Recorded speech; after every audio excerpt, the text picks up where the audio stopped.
Hello, good morning. Kakatapos lang namin mag-breakfast dito sa Riviera Hotel and the food is very nice and it was also very affordable.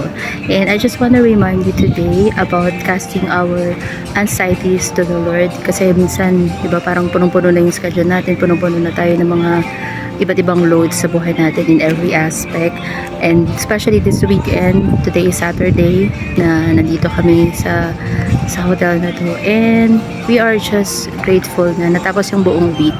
So kung ano man po yung wino-worry nyo sa mga nagdaang araw or sa mga nakalipas pa na months, I just want to remind you about 1 Peter chapter 5 verses 6 to 7, at that is casting our anxieties to the Lord because He cares for us. Kung ano man yung pinagdadaanan mo, ano man yung mga load ng puso't isip mo, just lift it up to God because He cares for you.